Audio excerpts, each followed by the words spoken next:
Et là, sans raison apparente, ça vous démange sur votre bras, votre visage, votre jambe, peu importe l'endroit, mais l'envie monte en vous d'aller gratter cette partie de votre corps, car sinon cela va être de pire en pire.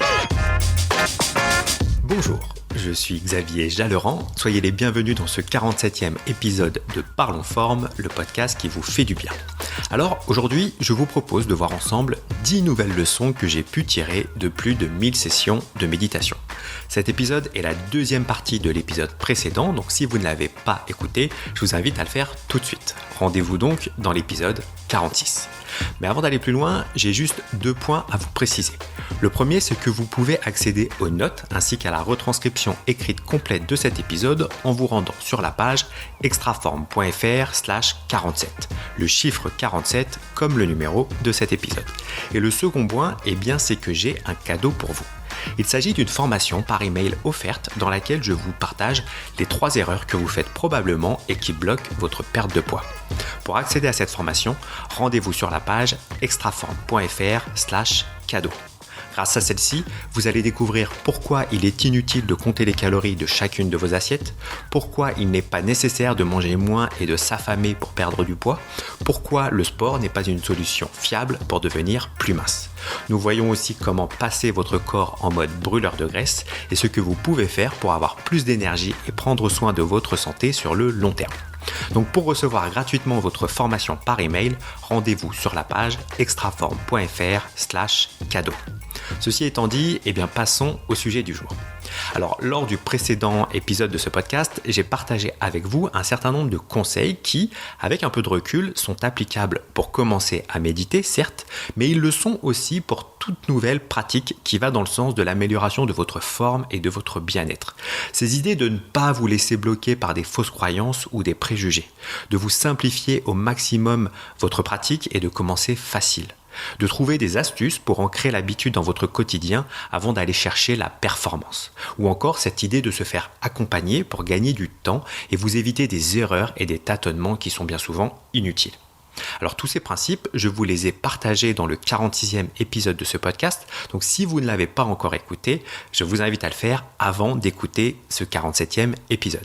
Et si vous l'avez déjà écouté, je vous invite aussi à prendre un peu de temps, ne serait-ce que quelques minutes, pour voir comment vous pourriez utiliser ces principes pour mettre en place de nouvelles habitudes dans votre vie.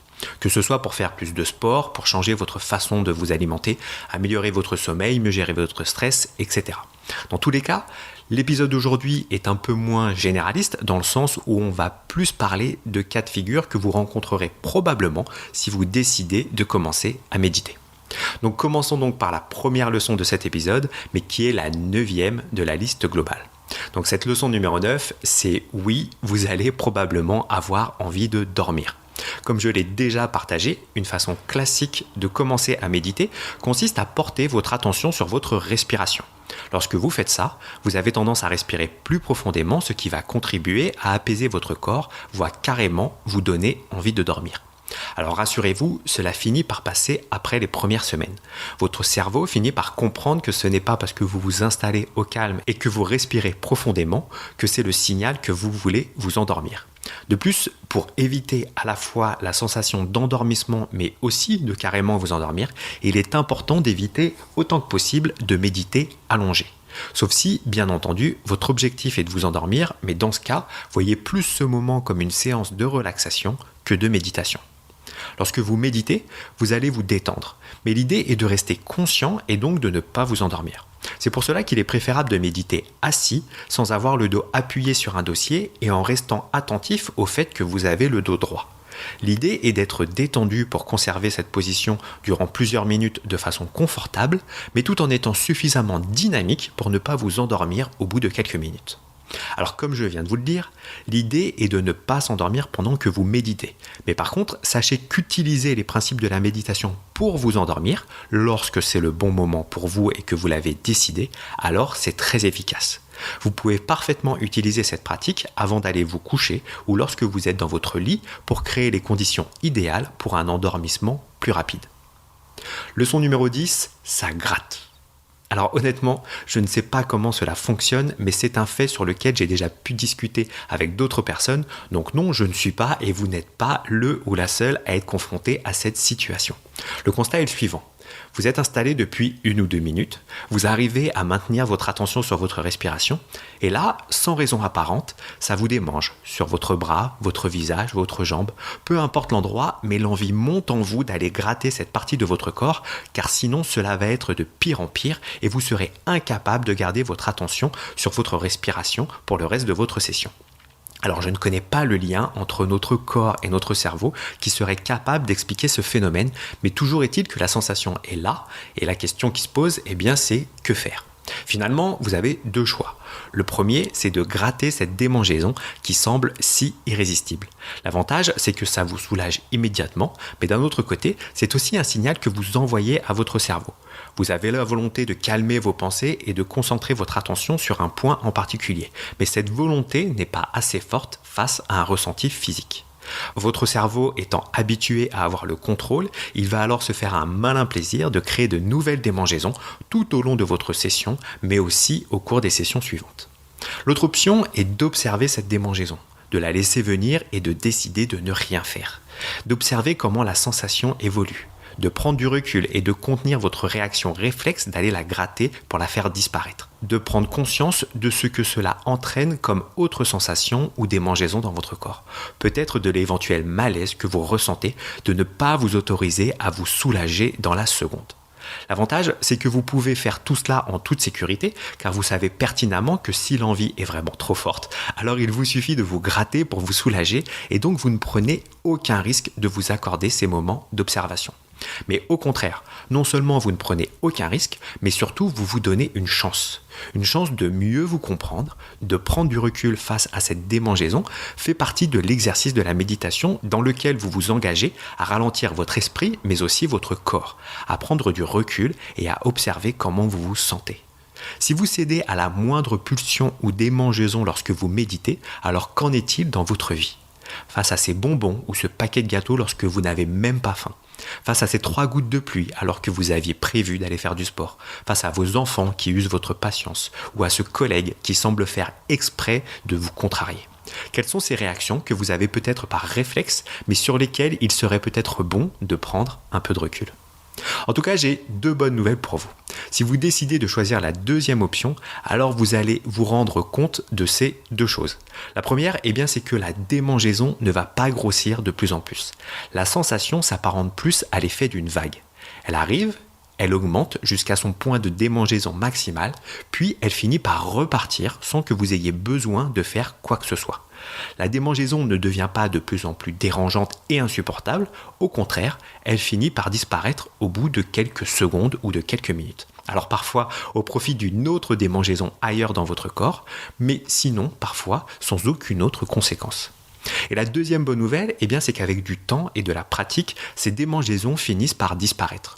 Aujourd'hui, ces sensations que j'ai pu avoir les premières semaines ne sont plus du tout d'actualité et honnêtement, c'est vraiment une exception lorsque je remarque que j'ai envie de me gratter quelque part.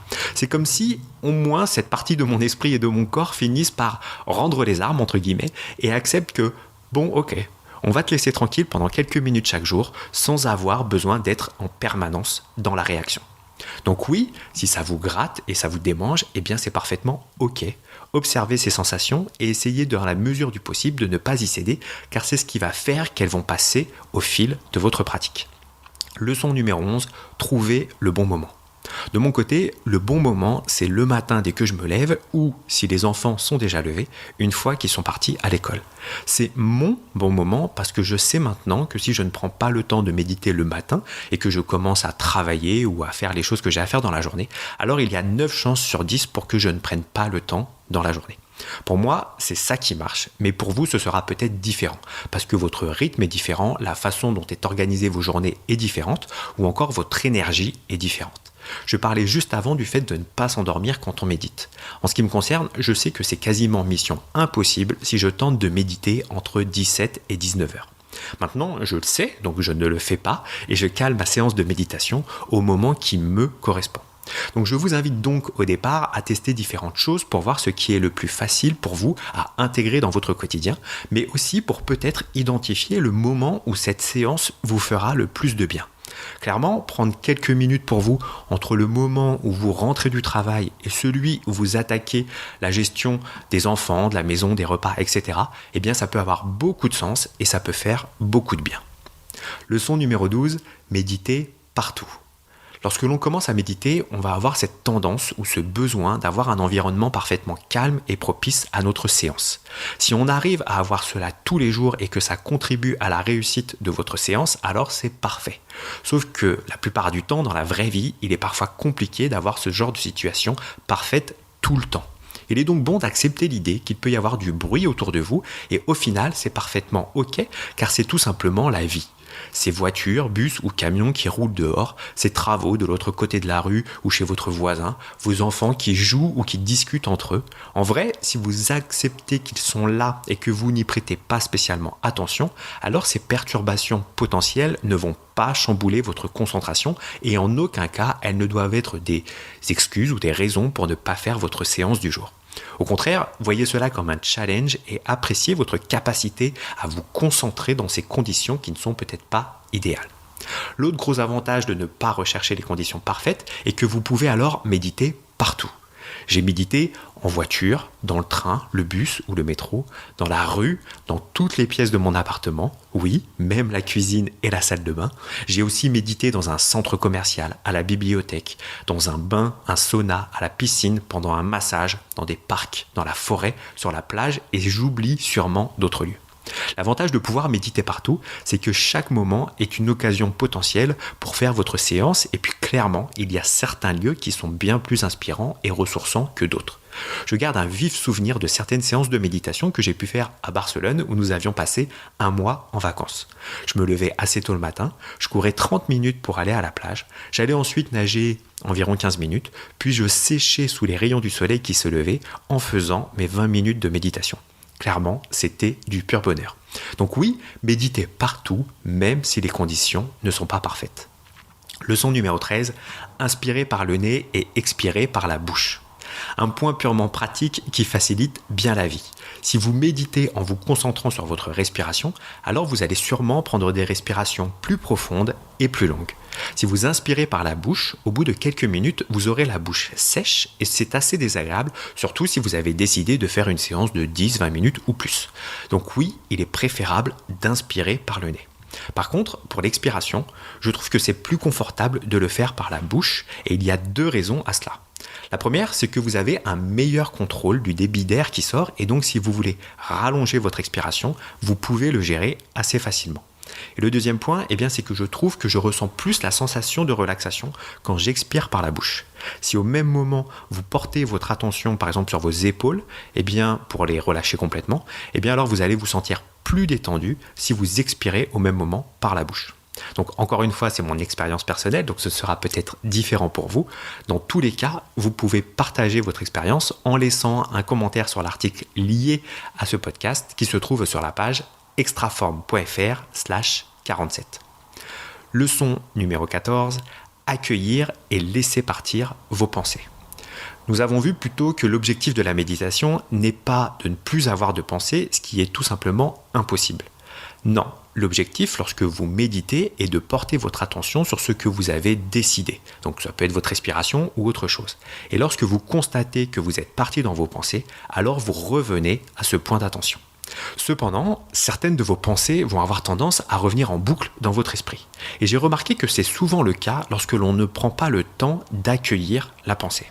Par exemple, je pense à cette sortie que je dois organiser ce soir. Je réalise que j'ai cette pensée et immédiatement, je retourne au suivi de ma respiration.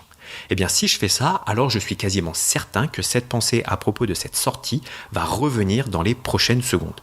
Il est donc bien plus efficace pour la suite de ma séance de prendre quelques secondes pour me dire à moi-même « Ah oui, je suis en train de penser à cette sortie, mais ce n'est pas le bon moment. Je m'en occuperai tout à l'heure, maintenant je retourne à ma respiration. » C'est comme si je rassurais mon cerveau simplement en accueillant cette pensée et en la prenant en compte. Il sait qu'on pourra y revenir plus tard et donc il n'a pas besoin de me l'imposer de nouveau dans les prochaines minutes. Honnêtement, je ne sais pas si ça fonctionne vraiment comme ça d'un point de vue neurologique, mais toujours est-il que ça marche pour moi. Cependant, je vais vous avouer quelque chose, ce n'est pas toujours le cas. Parfois, malgré l'accueil que je leur réserve, certaines pensées ont vraiment tendance à tourner en boucle et à revenir de façon incessante. Alors dans ce cas, j'ai une autre option à vous proposer. Reprenons le même exemple. Ce soir, je vais sortir avec des amis et je dois choisir un restaurant. Cette pensée n'arrête pas de revenir. Je pense au restaurant que je connais dans ce quartier. Il y avait celui-ci qui était sympa ou peut-être cet autre qui avait un meilleur service. Bref, je n'arrive pas à me détacher de ces pensées et ça risque d'occuper toute ma session de méditation du jour. Alors dans ce cas, j'utilise une méthode de visualisation qui se révèle très efficace et qui se déroule en 3 étapes. Première étape, j'accueille ma pensée et j'en prends conscience. Deuxième étape, je visualise une image ou une situation qui est liée à cette pensée. Et la troisième étape, ça va être le fait de faire tourner cette image en bougeant les yeux et un peu la tête afin de faire prendre de la vitesse à cette image et au final de la lancer ou de la jeter, on va dire, le plus loin possible. Alors, pour cette dernière étape, c'est comme si vous aviez quelque chose d'accroché à une corde ou à un fil.